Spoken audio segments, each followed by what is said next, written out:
Yodel dodel. I think here we go. Got Andy coming on board. We got Tim, Jesse, everyone's slowly trickling in here.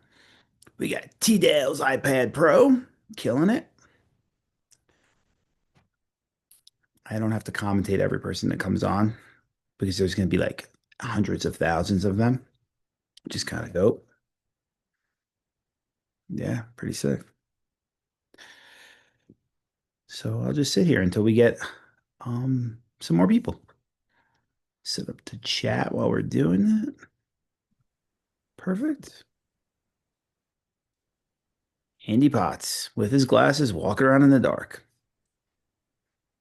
Oh, look, your camera's from 1975.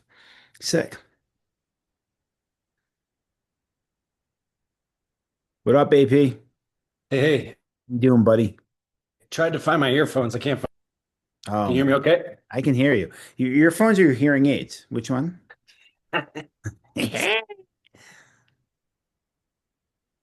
Okay, Cool, bro. We got one, two. We got three people so far, so we're just hanging out for a minute. sweet. Yeah, that's what we're doing. How was practice? It's good. I actually was this seminar on altitude, Okay. and it was a lot of it was just confirming what we already say and teach and do. So, but it's good to know that we're saying the right things. Cool. Anything like, ooh, surprise. Cool. Um, Surprises? No, not really. Um, they're showing like there isn't a ton of benefit if you're above 9,000 feet. Yeah, I can agree. They like the sweet spot at 6 to 9. Yeah. I really like 7,000. 7,000 is awesome. And then we just talked about like protocols if we're going to implement a camp and like how many days and which is all stuff that we know and do. Yep, exactly. Very good. That's fun. Yeah, that's good. Maybe for the people that are sitting here while we're waiting, who is this seminar and your little mini camp for?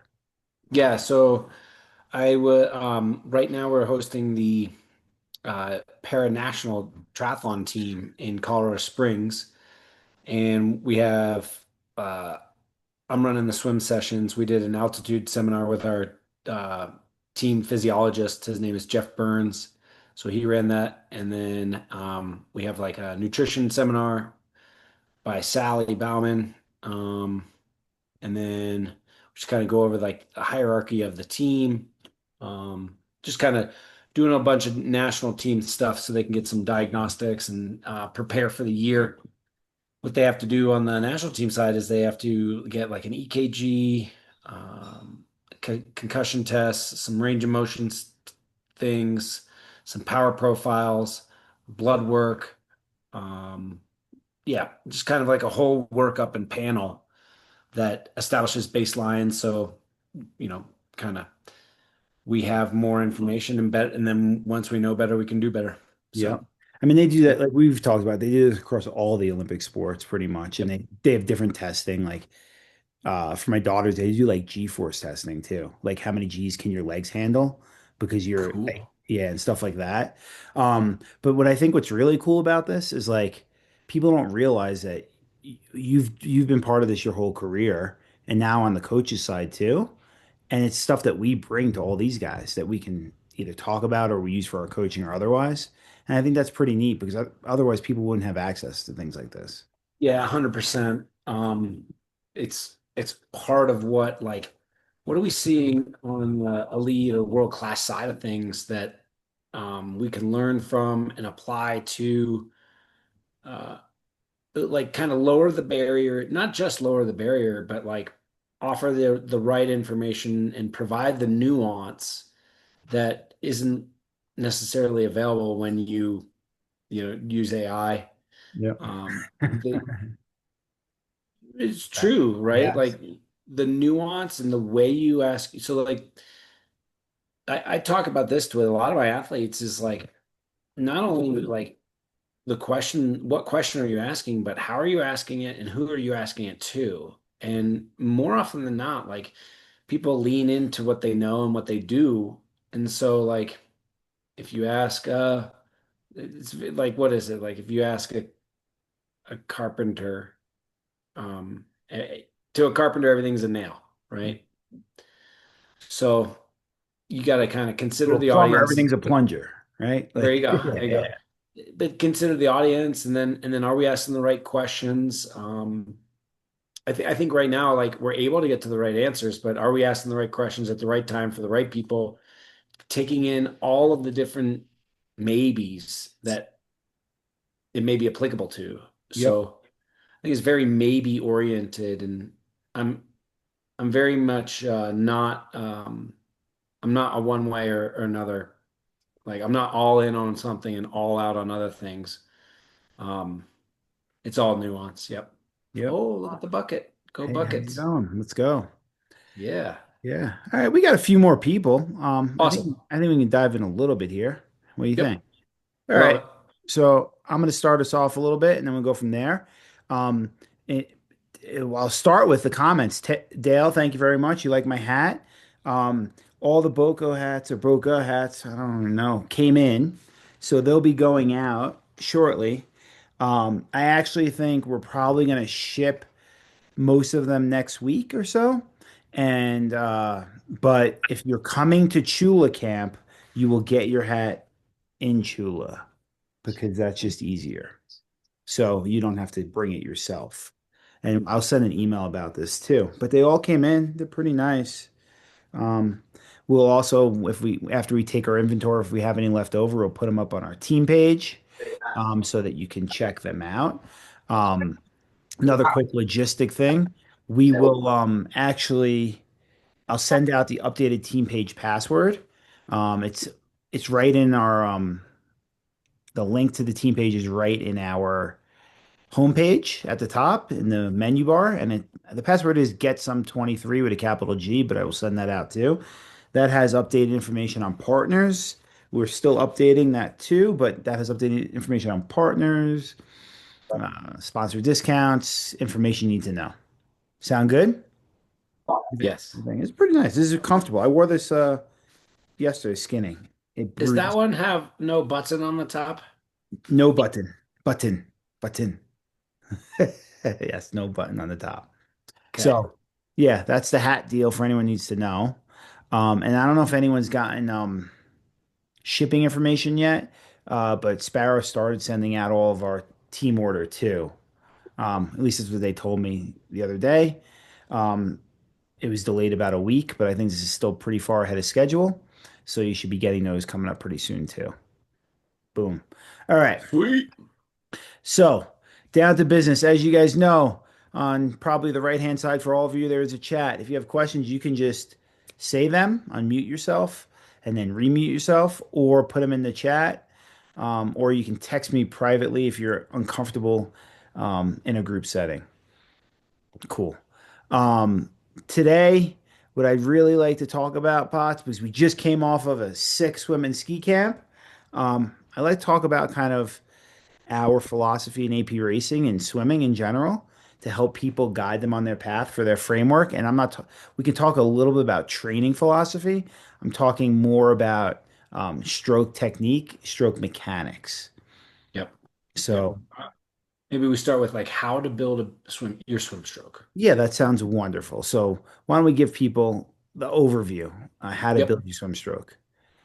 So when we talk about building a swim stroke, what we really like to do is assemble around the head and let the eyes be where we have everything cascade off of. So we want our eyes facing down, um, at directly down. So if you were having a conversation, as if you're having a conversation with somebody at the bottom of the pool, and your head's in this nice neutral position, right? You're not pulling the chin away from the chest, you're not tucking and burying the chin, no lifting.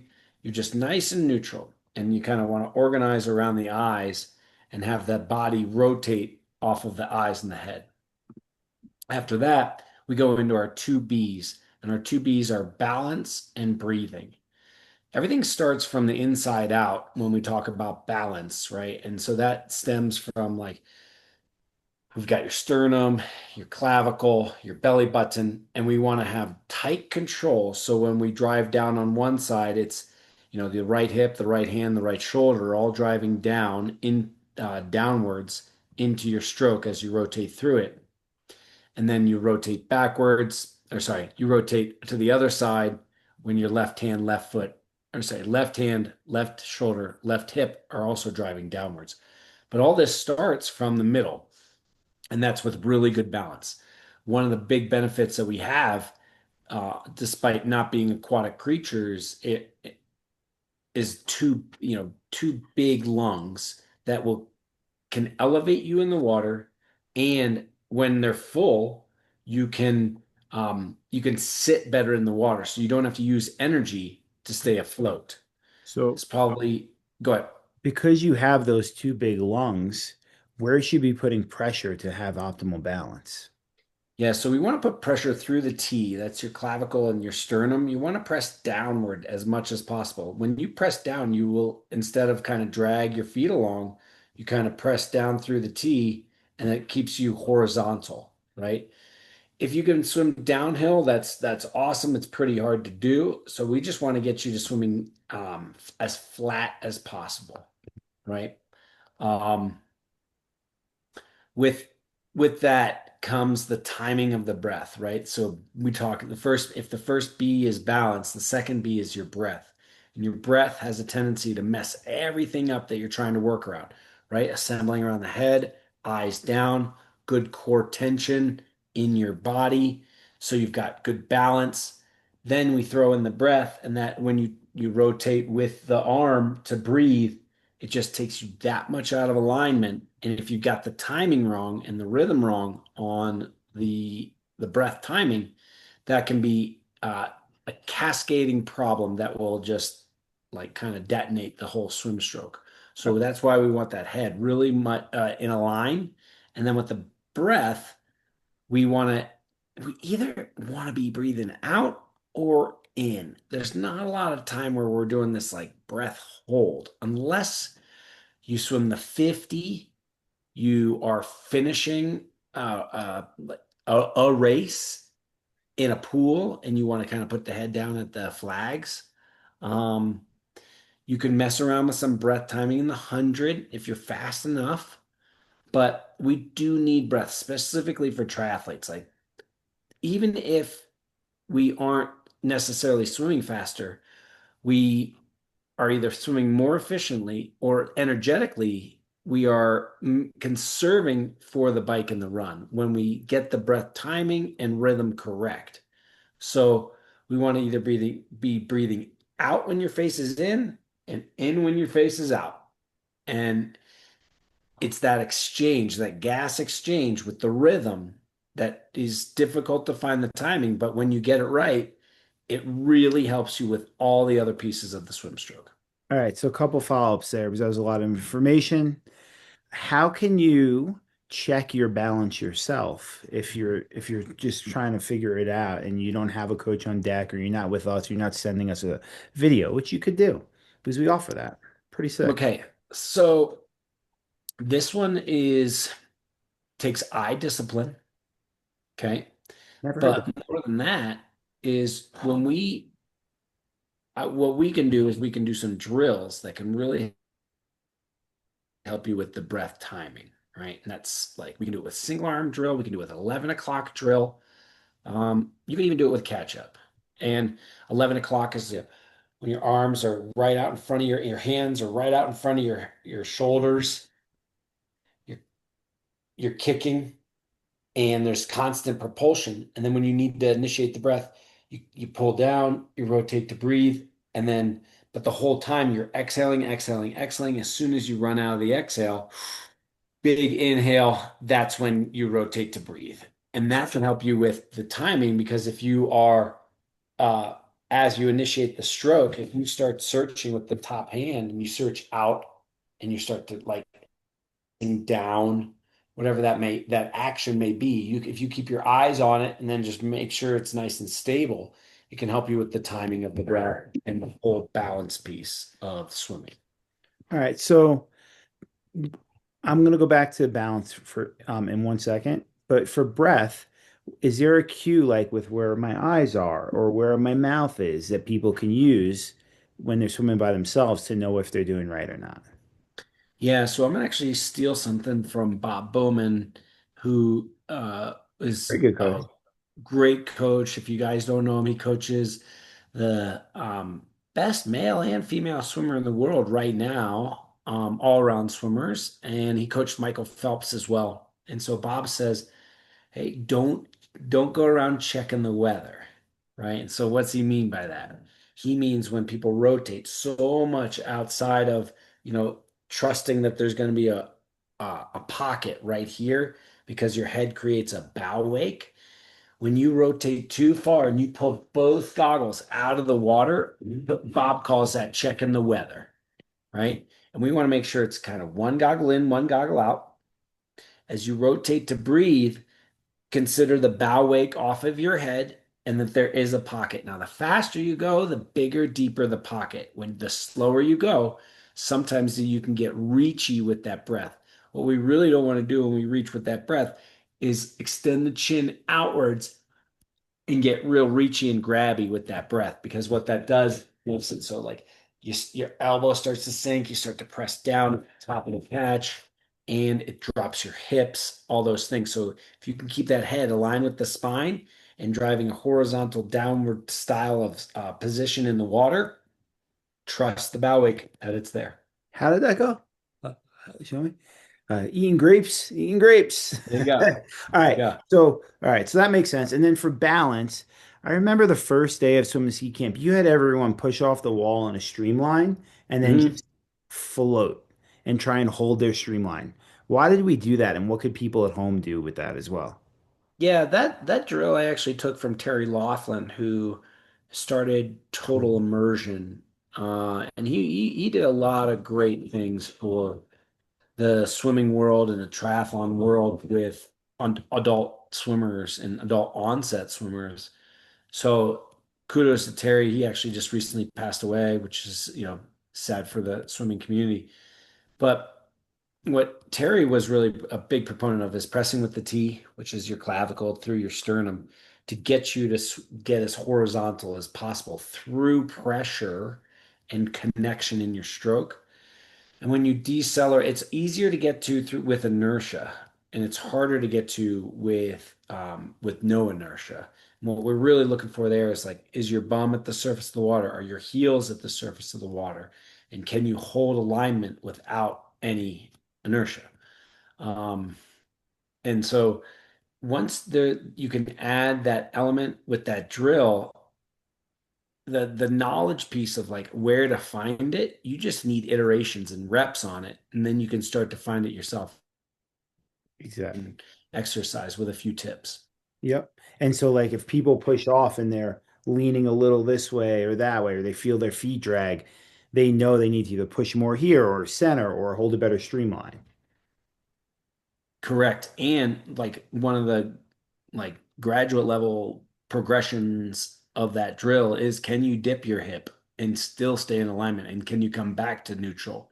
And then can you dip the other way? So like we're planning on doing this series in Chula because I think it can really help bring that proprioception, heightened awareness in the water, that a lot of people just don't naturally have. Yep. Okay, that sounds good. All right, Yep. so talked about balance, and we can get better balance by single arm drill, kicking on your side, streamline, 11 o'clock, right? Mhm. 11 o'clock, 1 o'clock. And we talk about breath, which you get from some of those as well, right? Yep, All right. 100%. Yeah, And and that timing of the breath, super important. You're breathing out when your face is in when your face is out. yeah, a lot of people breathe out late. They And do, and they once they commit to the breath, they want to exhale, yeah, inhale, all when their face is out, and it really slows the timing way, way down. And I will say this, for open water swimmers, the number one transferable key to swimming well from the pool into open water is a high cadence. But when you take that double breath, that exhale, inhale, when your face is exposed, not only are you out of alignment, so you are decelerating, but you're also slowing down your stroke rate and pressing. So it's kind of like a double no-no. Yeah. And I know you like tiny bubbles the whole time. And that's kind of like a pretty good way to do it when you're breathing out while you're under the You can water. also do the burst. You can go, That's see, that's what I was gonna say because I'm a burster. I kind yeah, of burst while I'm under, and then I go for my breath. yep. It I do like the burst a little bit because it kind of promotes the like, Yeah, yeah. And I right? do, I don't know, I do kind of a combination of both. Like I'm like slow bubbles, burst and out, slow, burst and out. That's good. I like that a lot. If you don't know what we're talking about, just raise your hand or put up a thumbs up, and we'll try and explain it better. But Or you can come to camp. yeah, yeah. All right. So we got two B's. Well, we started with the head, Yep. then two B Eyes. eyes, two B's, and what do we got left? We got three P's. I feel Okay. like you chose P because of pots. Like I just feel like Maybe. this is something you did. Like, Yeah. oh, pots. Yeah. Okay. Well, it was like, you know how like there's the IPA? This is Yeah. the IBP. Okay. Way I to better I it. B B P P P. Right. You want to get with me, cool? Blah, blah. You down with OPP? Yes. You down with So IPP? Uh, the P's, three P's. We've got pitch, path, and then last but not least is, well, maybe least in this scenario is power. Yeah. So we all try to think that we want to be strong in the water, and we can, if we apply a ton of power in the wrong direction, we end up fighting ourselves. So power actually comes last, especially when you organize around the eyes. You've got good balance, you've got good breath and good timing and rhythm of your breath. Then when we go into the next phase, it's the pitch of your hand. Is your palm and actually your entire paddle facing rearwards as early as possible and as long as possible. So your paddle is your fingertips all the way through down to your elbow. This is your paddle. And so what we like to teach is like this is a broken paddle, this is a broken paddle, this is a broken paddle, and definitely this is a broken paddle. So we want to have a flat paddle with our whole forearm, and we need to get it to face either downwards, the palm is downward, or backwards, right? So the back, if we were watching you from the back of your stroke, we would immediately see the paddle facing backwards as high and early as possible in the setup or catch of your swim stroke. A That good. will help you with the pitch. Now, sometimes people will start to like kind of dive in with that pinky, or very common, we see the slide, we see the I was told to enter thumb first and then kind of rotate into it. And then I was like, unfortunately, Terry from Total Immersion promoted the glide, and we're not necessarily teaching that anymore. We really want to drive right into the catch. So, like, we're not trying to enter at the head and then slide forward. And the reason behind that is, water being 800 times more dense than air. The more we can come up and over the top, get a steep entry, get right on the catch, have that whole paddle face backwards as early as possible. Then we make sure that the pitch of your hand is directionally going the right way. So palm back, meaning, not driving with the thumb, turning the hand out, because then you're kind of missing a lot of the surface area. And then also not the pinky down. Again, you'll miss too much surface area with your paddle. So that's our pitch. So a big thing that we see all the time in camps, and Catherine, I just saw you practice, and that was kind of cool, is people either do this and they think Uh-huh. they're facing backwards, and that's not it, or they try and get this position, but they don't hitch their shoulder. You should kind of hitch your shoulder to your ear, and that gets you to here. If you don't do this, it's pretty hard, if not impossible to do. It puts a lot of strain on you. So it's this. And what you have to do is think about which direction your hand is facing in and your whole paddle, because that's the way you're pushing water always. So at camp, Andy, what did we, besides looking and doing video analysis, we also use a tool to see which way you're pushing water. So if you're pitched in like this and you're pushing water so we can see it, or this way or vice versa. So What did Yeah, we? we get some data off of it, and the data capture really can set that story up nicely for everybody. And we use EO. It's a swimming power meter in the palm of your hand, and it tells a great story. I think, knowing how to use it is important, and then like making sure you get the feedback. But this is one of the data pieces that we have kind of really started to embrace, um, that helps paint a really nice picture of your stroke that maybe sometimes words and videos aren't able to communicate those same things. Yep, exactly. Yep. My hair looks terrible. So I will say also with the with pitch is and that the shoulder articulating towards the ear, like one of the things that we're seeing a lot of is the elbow driving and leading the way back. Yeah. And we hear from a guy, he's out of the Southern Hemisphere, Brenton Ford. He does a really nice job, and he describes it as petting the kitty.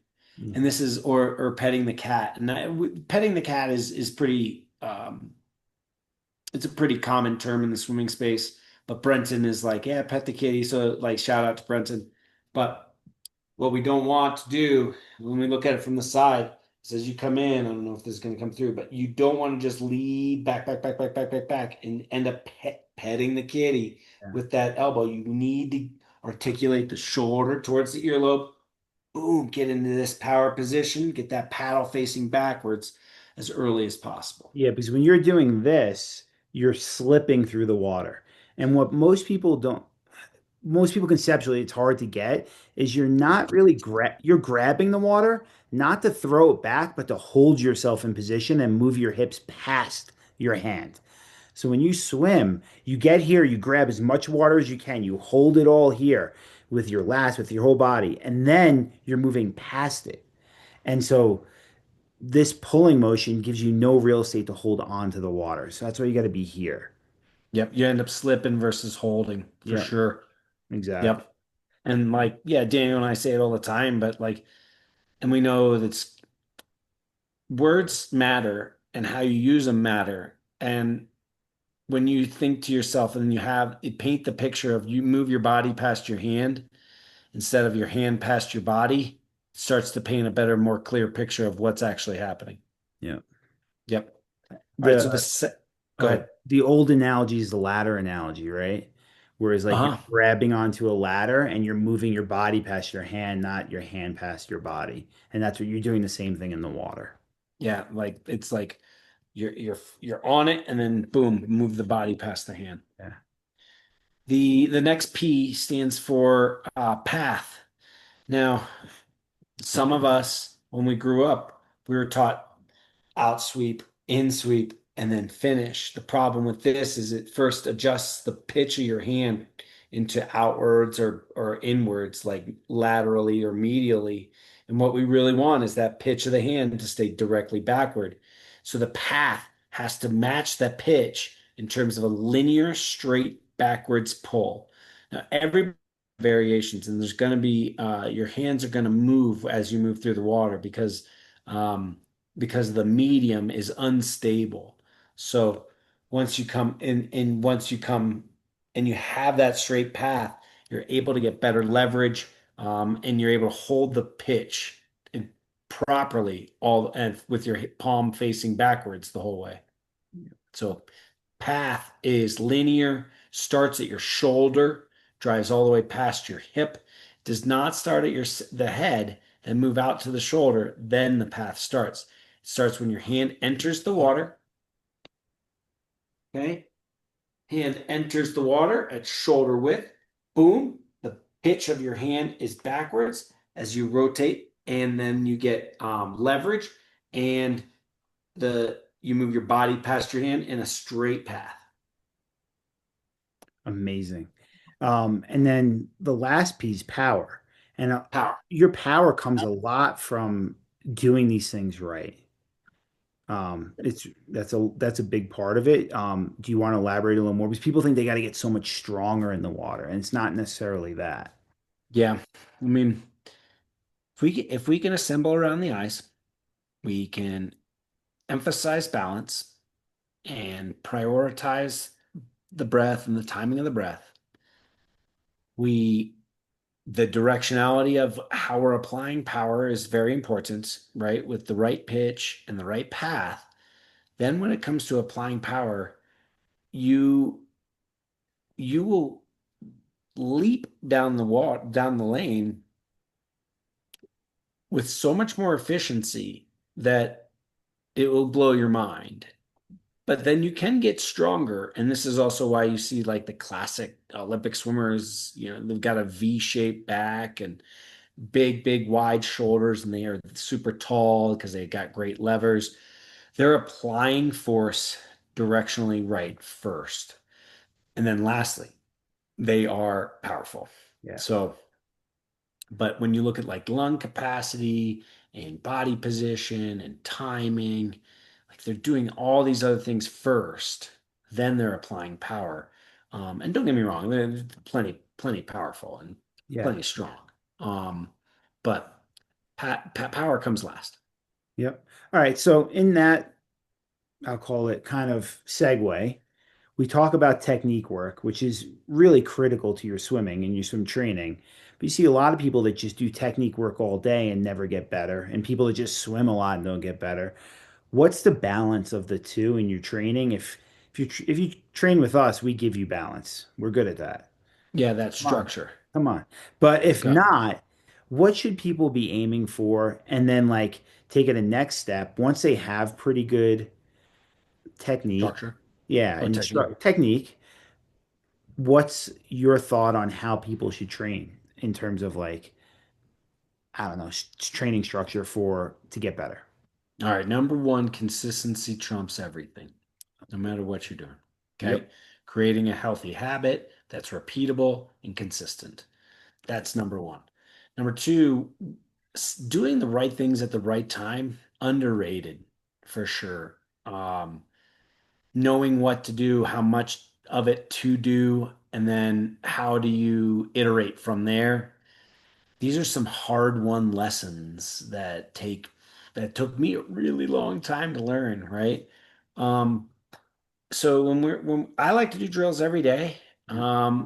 but they are drills as foundational pieces of my swimming, not drills for drilling's sake. Yep. We don't want to get into the habit of drilling and reinforcing bad behavior, bad habits. We want to like set up and enforce good habits, and that's what drilling can be and can do.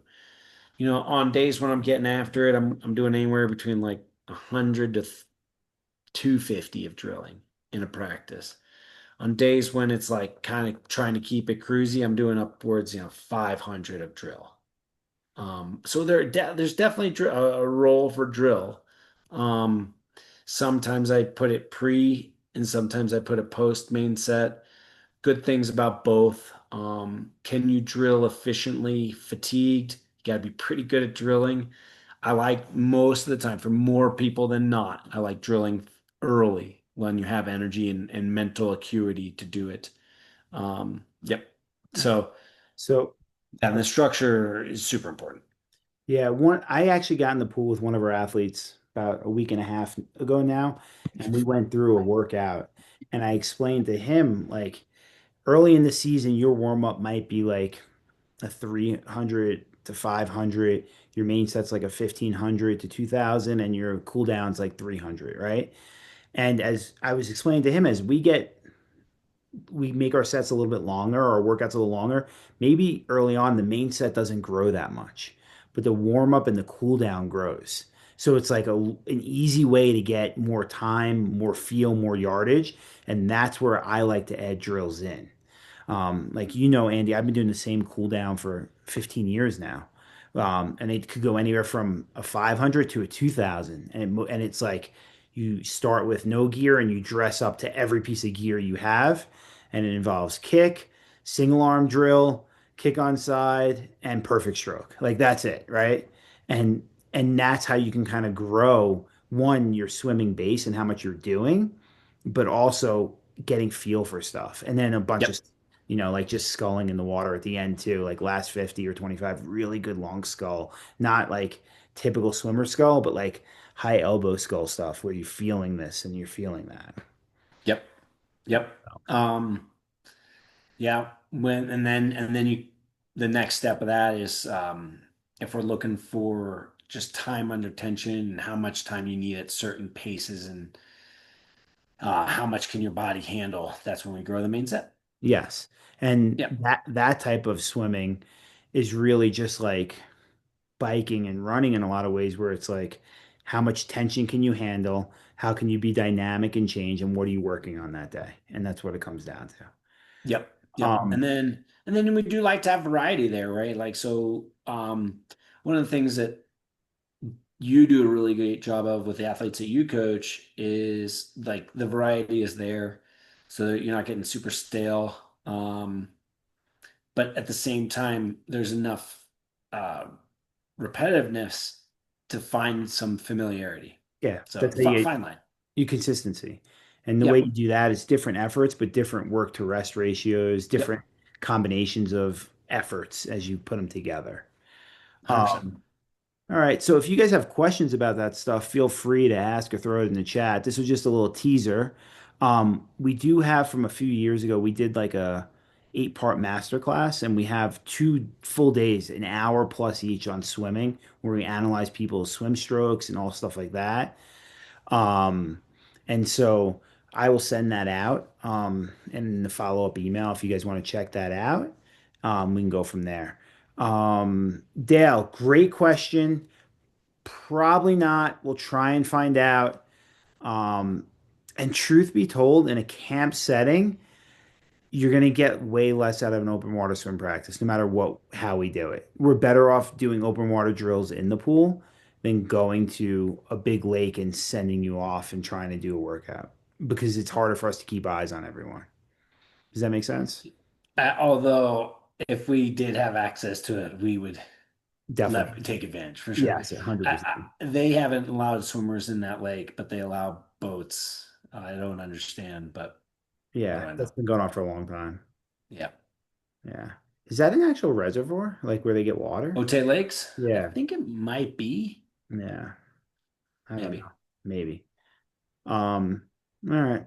Uh, yeah. So, all right, no other questions, but like I said, we'll send out that master class and you guys could check that out at your leisure.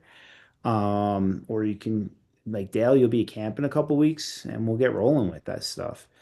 Um, one other thing we were going to start to just kind of talk about or tease a little bit is Andy and I've been working for a long time. He was just talking at the beginning about how he's doing all this lab testing with the athletes at the training center right now.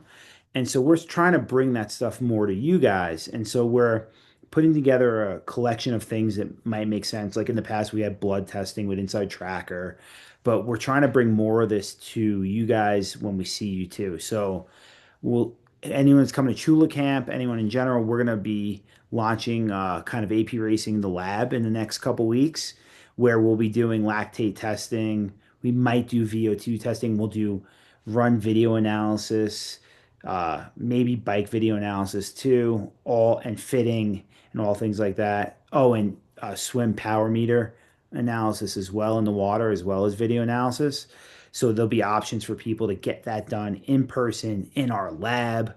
We'll start at Chula Camp and then we'll start offering it up, some virtually, some at our other events and things like that too. So be on the lookout. It's pretty sweet. Super fun. Um, Olympic pressure. What do you need in Olympic pressure mentally? Winter Olympic. That's it. What do you think, Andy? It's real. Yeah. Um, so this is something that like I can put it into words, but like to actually make the feeling real is hard.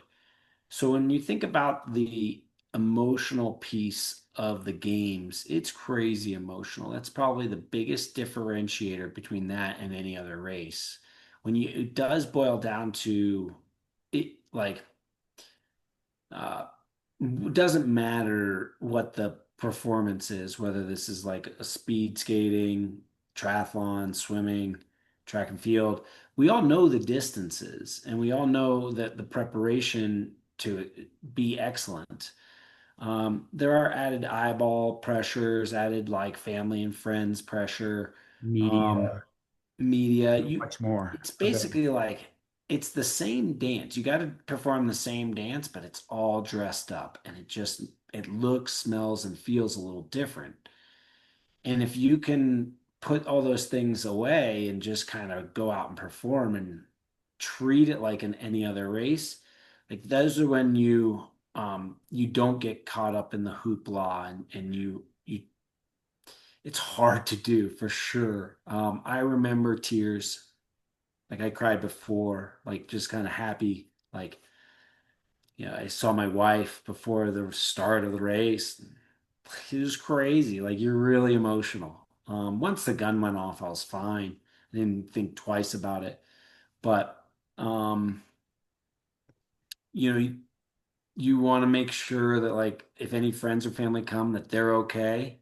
So like we try to take that out of like the stressors.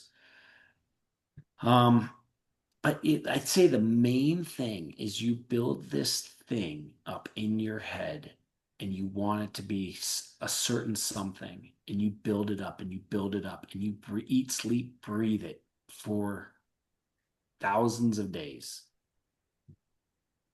And then it's on you. And you're like, I did it. I'm here. And it's really heavy. It's Yeah. super heavy. And so when you see someone really, really excel at that level, they're able to like emotionally just say, "Hey, I can control what I can control." Um, and then they try to really just flush all the distractions away and just be like, "No, I'm not really interested in those things." And they just kind of like they don't invest themselves in the media piece in like they'll come by and say hi to family, but it's like, okay, I gotta go. Um, Well, it's tough. it's gotta be really hard too because you're around 1,000 other athletes that are in the same exact framework as you, and it's the ooh, who's that? Ooh, what are they doing? Ooh, and it just goes on and on. Yeah. I would like for me, my some of my advice is just blinders. You come in late and ride the wave. The longer you're in the village, the harder it is. Um, there is like some people go because it's an experience. Some people go to perform. Some people are in between. They think they want to perform, but then they get caught up in the experience. And some people are like, I'm only here to perform, but then it's overwhelming and they can't. Yeah, Um, you want it's a fine balance. yeah. And And I it think just because you didn't do it well that one time, that's not like it's not an indictment on your mental prep or your physical prep or you as the athlete. Um, it was just like you just got caught on the off beat, not even an off day. It's just like as things are happening, it's like instead of here and instead of here, you're just caught in between. And you're like, oh, I'm neither here nor there. And it's just not where you want to be, not where you thought you could be. Um, it's pretty heavy. It's the most emotionally charged thing I've ever experienced. More than kids and more than like weddings yeah. and more than funerals. Yeah, like you I said, like that sounds really like crazy that you would say that, but like I think it's because like you those things happen and they're but imagine all three of those other things, weddings, births and deaths happening with 1 billion people watching. And then it's all you think about. And it's all you can think about. You can't get away from it. well, and And you were thinking, maybe that's terrible. Maybe that's a no, terrible but analogy. I think the other part of it is, like you said, you've been thinking about it for the whole year prior, and then like Thousands of days. that, yeah, like most of your life prior too. Yep. That's the hard part. And then Yep. like I don't think people understand Whereas you're how, not thinking about like you think about a baby being born for 10 months. yeah, Like when maybe. dying gets real, like uh, again, those aren't very good analogies, but It's cool. You care about more than sports and people. It's all right. I got No, no, no, no. That's just the other thing. That's the other thing too. Like that because it's the only thing you think about, right? Yeah, yeah. Like you like you know the Cheerios, Yes, I know. like, 5 Cheerios in your spoon. Let's go. and that's how you eat breakfast. Yeah, When you have Cheerios, you're literally eating rings, and yeah, you're like, no, I'm only eating five of them. yes. It, you think it's crazy, but it's No, true. I know it is. I know. Yeah, Yeah, yeah, yeah. I think that that year before is tough too because there's so yeah. many ups and downs of like, am I going? Am I not going? What's going on with it? And I think it, there's a Goldilocks window as well, like yeah, for your time in your life, right? You catch somebody super early and they don't understand and they yes, knock it out of the park. Or yeah, they get somebody super late and they're like, whatever. I'm this good. is my fifth one. Like, Yeah, sun's gonna rise, so yeah, let's roll. yeah. I the Yeah. other thing I think's underrated is the hangover after because like it's like when people talk about they do an Ironman, they're like, oh, I was kind of depressed after. I think this is the same thing, just way different and way more. And it's like, what Yeah. now? Yeah. They're starting to manage, the athletes are starting to manage it a little bit better because they kind of have some sort of expectation of what's coming around the corner, but Yeah, it doesn't make it any easier. It's usually like for me, I would say 4 months. Don't do anything for 4 months. yeah. You can either do something the week after or like a year after. Well, like all the Olympic athletes right now are heading to Junior Worlds right after this week. I'm I'm okay with that. Yeah, Like the week after. yeah, And then but then it's done. Like pull yeah, the pin. It's really hard to continue on. It's like some sports will set it up so there's more competition afterwards for their circuit. That's hard. yeah, Um, yep. yeah. It's like going to bunch. It- you Yeah, you could pull it off, I think, one time, but then don't expect much that next spring. yeah. Yep. All right. Very cool. You got anything else, Paz? Because that was heavy. That was like Geraldo Rivera stuff, or like I don't know, one of those guys. That's a good reference, though. That Um, was. It was. yeah. Man, Yeah, sit on my couch. yeah. I'd like to think more about like what would the equivalent be? Um, because those are terrible examples. Yeah, Yeah, I'm taking them all back. yeah. Do it. Yeah, Wait. Name this reference. I'm taking them back. I'm taking them I'm all. taking them all back. Goonies. Yes, let's go. Showing our age. Let's go. All right. That's all I had for today, really. I think we got Cool. some really good swim stuff that people could take home with them. We're going to send out some follow-up information to give more clarity, answer some logistical questions. Getting ready for Chula Camp in about 5 weeks now. I can't believe that's coming up so quick. Just so you guys know, if you're going to tune in, we're going to start doing on the road Andy and Daniel, and we're going to do what is it? It's about 16 hours from here to Chula Vista. We're going to do 16-hour live session where we're just going to talk for 16 hours, and you guys are going to listen. It's going to be Andy, Daniel, some beef jerky, and the open road. Let's go. Let's go.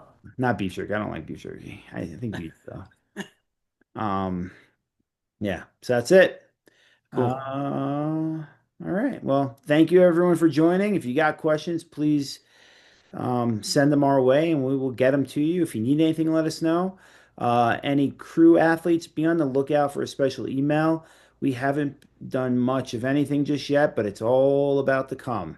So we're going to have some special training opportunities for you guys and some other things that'll come out in the next probably 3 weeks before Chula Camp. So be on the lookout, get to your training, be consistent, and get some word. Word Peace. to